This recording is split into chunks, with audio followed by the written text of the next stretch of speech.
امام علی رضی اللہ تعالیٰ عنہ نے فرمایا کہ عورت گھر میں روتی ہے تو کیا ہوتا ہے؟ عورت کے رونے سے یعنی عورت کے گھر میں رونے سے کو اللہ کا کون سا عذاب نازل ہوتا ہے؟ پیارے دوستو، آج کی یہ ویڈیو بہت ہی خاص ہونے والی ہے۔ بنا اسکپ کیے اس ویڈیو کو آپ آخر تک ضرور دیکھیے گا۔ دوستو، اگر آپ چینل پر نئے ہیں تو چینل کو سبسکرائب کر لیجئے اور ساتھ ہی لگے بیل آئیکن کو کلک کر لیجئے تاکہ ہماری نئی ویڈیوز کی نوٹیفیکیشن آپ تک پہنچتی رہے۔ اور دوستو، ویڈیو کو دیکھنے کے بعد آپ کمنٹ باکس میں اپنی رائے کا اظہار ضرور دیجیے گا۔ تو دوستو، آئیے بنا وقت ضائع کیے شروع کرتے ہیں آج کی ویڈیو۔ ایک مرتبہ امام علی رضی اللہ تعالیٰ عنہ راستے سے گزر رہے تھے۔ انہوں نے دیکھا کہ ایک شخص اپنی بیوی پر ظلم کر رہا تھا۔ حضرت علی رضی اللہ تعالیٰ عنہ قریب گئے اور اس شخص سے فرمانے لگے، اے شخص، تم اللہ سے خوف کرو۔ تمہاری مفلسی، پریشانی اور تمہارے رزق میں تنگی کا سبب یہی ہے کہ تمہاری بیوی تمہاری وجہ سے تمہارے گھر میں تمہاری ظلم کی وجہ سے روتی ہے۔ اے شخص، جس گھر میں عورتیں روتی ہیں، عورتوں پر ظلم کیا جاتا ہے، تو وہاں رزق کے فرشتے نازل نہیں ہوتے، اور یوں اس گھر میں مرد کے رزق میں تنگی ہو جاتی ہے، اور یوں وہ شخص مفلسی پریشانی میں مبتلا ہو جاتا ہے۔ یاد رہے، اللہ نے اولاد مرد کی تقدیر میں اور روزی عورت کی نصیب میں لکھی ہے۔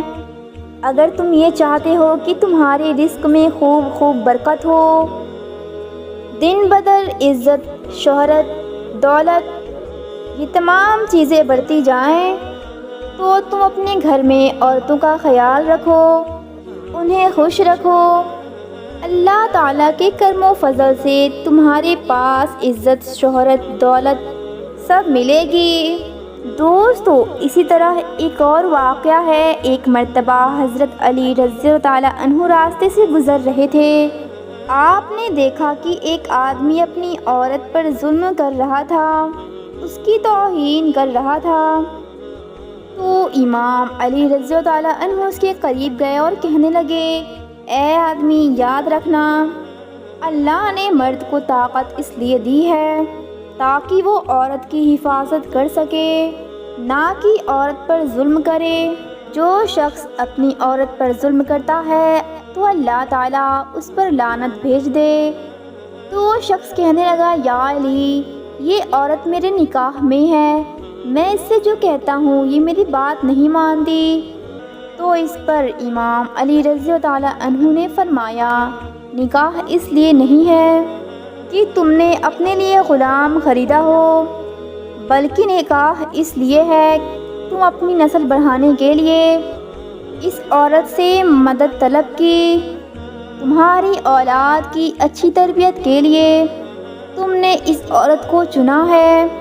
یاد رہے، جس سے مدد لی جائے اسے غلام نہیں سمجھتے، اور جو تمہاری اولاد کو پروان چڑھائے اسے حقیر نہیں سمجھتے، بلکہ اس کا تو شکریہ ادا کرنا چاہیے۔ یاد رکھنا، عورت پر ظلم کرنا یہ ہے اپنی اولاد پر بغاوت کرنا۔ اس عورت کے جسم سے جو تمہیں اولاد ہوگی، اس کے وجود میں تمہارے لیے بغاوت ہی بغاوت ہوگی۔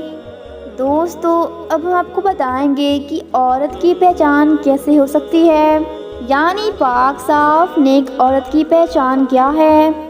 امام علی رضی اللہ تعالیٰ عنہ اس حوالے سے فرماتے ہیں کہ جب جو عورت اپنے شوہر پر ناراض ہو یا غصہ کرے تو اسے محبت سے یہ کہنا چاہیے کہ میں تو اپنی پوری زندگی تمہارے ساتھ گزاروں گا۔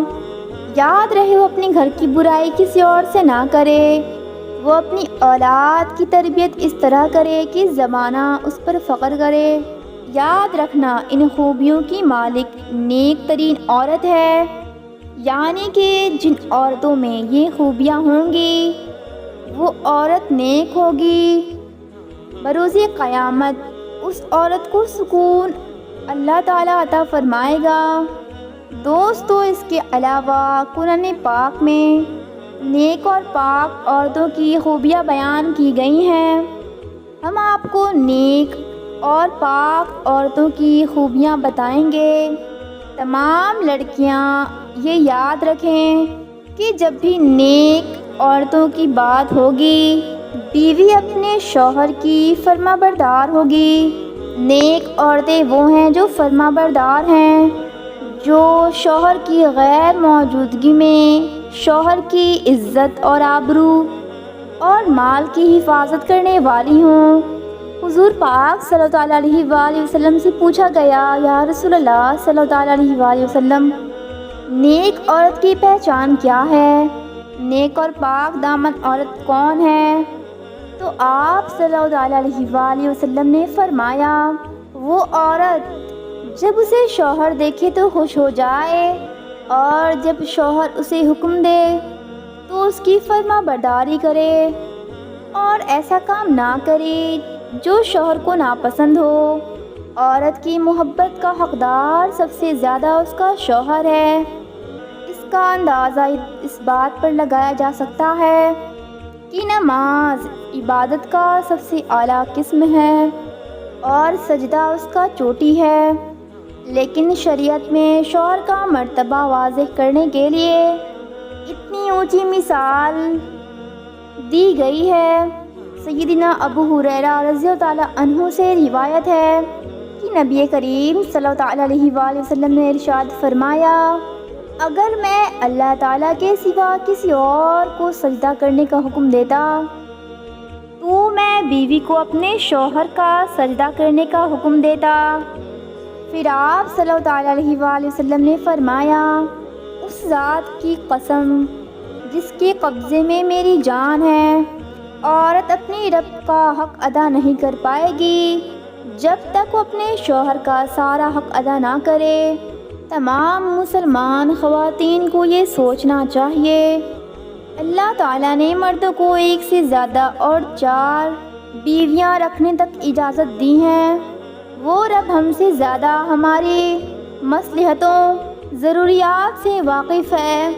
یہ بات بھی درست نہیں کہ صرف اسی مرد کو دوسری شادی کرنی چاہیے جس کی بیوی بانجھ ہو یا کسی خطرناک مرض میں مبتلا ہو جائے۔ ایسا نہیں، اللہ تعالیٰ نے ہر مرد کے لیے ایک سے زیادہ بیویوں کے حقوق ادا کرنے کی استعداد رکھتا ہو اسے عام اجازت دی ہے۔ لہٰذا جو خواتین مرد کی دوسرے نکاح میں رکاوٹ ڈالتی ہیں انہیں اللہ تعالیٰ سے ڈرنا چاہیے۔ مرد اور عورت کے تعلق مضبوط اور قائم رکھنے والی چیز دونوں میں باہمی الفت و محبت، ایک دوسرے کے لیے جذبہ ایثار اور قربانی ہے۔ مگر جب ایسے رشتوں میں رکاوٹ آنی شروع ہو جائے تو اسلام اس کے راستے بھی تسہیل کرتا ہے۔ عورت کو طلاق کا اختیار دیا گیا ہے، لیکن اس سے پہلے اصلاح احوال کے لیے گھر کا سرپرست ہونے کی حیثیت سے یہ ہدایت کی گئی ہے، اگر عورت مرد کی حقوق سے اجتناب کرتی ہے یا اس میں کوئی کمی بیشی کرتی ہے یا خود بغاوت پر اتر آتی ہے تو اس حال میں اسے نصیحت کی جائے اور ہر طرح سے پوری طرح سے اسے سمجھانے کی کوشش کرنی چاہیے۔ اگر یہ طریقہ کام نہ آئے تو پھر عورت کو بستر پر تنہا چھوڑ دیا جائے، یعنی ایک ہی گھر میں رہتے ہوئے اس سے تعلق توڑ لیا جائے۔ یقیناً اللہ تعالیٰ کی ذات نے جو طریقے بتائی ہیں ان میں ہمارے لیے بڑے ہی فائدے ہیں۔ اگر یہ نسخہ بھی کام نہ آئے تو پھر ہلکی مار مارنے کی اجازت دی گئی ہے، لیکن چہرے پر مارنا سختی سے منع ہے۔ ایسی ضرب جس سے ہڈی ٹوٹ جائے یا زخم آ جائے اس کی بھی ممانعت ہے۔ مارنے سے مسلسل ایسی سزا ہے جس سے اس کی اصلاح ہو۔ جو لوگ اس کی اجازت سے ناجائز فائدے اٹھاتے ہیں، عورتوں کو گالی گلوچ کرتے ہیں، وہ اللہ اور اس کے رسول صلی اللہ علیہ وآلہ وسلم کی نظر میں انتہائی ناپسند لوگ ہیں۔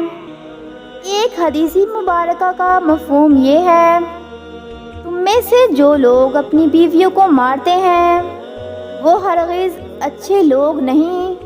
آخری چیز جو اس کے بعد ہدایت کی گئی ہے وہ یہ ہے کہ مرد اور عورت کی طرف سے دونوں منصب مقرر کیے جائیں جو اللہ تعالیٰ کے خوف کے ساتھ دونوں فریقوں کے دلائل کے ساتھ حق اور انصاف کے مطابق فیصلہ کرے۔ کسی مرد کو یہ اختیار نہیں دیا گیا کہ عورت کو لٹکائے رکھے، نہ ہی طلاق دے اور نہ ہی اس کے حقوق ادا کرے۔ یاد رہے جو لوگ ایسا رویہ اختیار کرتے ہیں وہ سخت گناہ کے مرتکب ہوتے ہیں۔ کوئی مومن کسی مومنہ سے نفرت نہ کرے جو تمہیں پسند نہ ہو سکتا ہے اللہ تعالیٰ نے اسی میں تمہاری خیر رکھی ہو۔ حدیث مبارکہ میں یہ رہنمائی ملتی ہے، اگر جو تمہیں عورت پسند نہ ہو تو اسے معاف کر دو، درگزر کر دو۔ مرد اور عورت کو یہ دونوں بات سمجھنی چاہیے کہ کوئی بھی شخص کامل نہیں ہوتا، انسان سے خطا ہو ہی جاتی ہے۔ بعض مرد عورت کی کمزوریوں پر تو خوب نظر رکھتے ہیں مگر اپنی سیاہ کاریوں پر نظر انداز کر دیتے ہیں، یہ بھی سخت ناپسندیدہ عمل ہے۔ اس لیے عورتوں کا ہر طرح سے خیال رکھیں اور عورتوں کو بھی چاہیے کہ اپنے شوہر کی فرما برداری کریں، ان کا ہر طرح سے خیال رکھیں۔ دوستوں امید ہے آپ کو یہ ویڈیو پسند آئی ہوگی۔ آپ ویڈیو کو لائک کر لیجئے اور اپنے دوست احباب میں ضرور شیئر کریں۔ ملتے ہیں ایسی پیاری پیاری ویڈیوز کے ساتھ۔ السلام علیکم، اللہ حافظ۔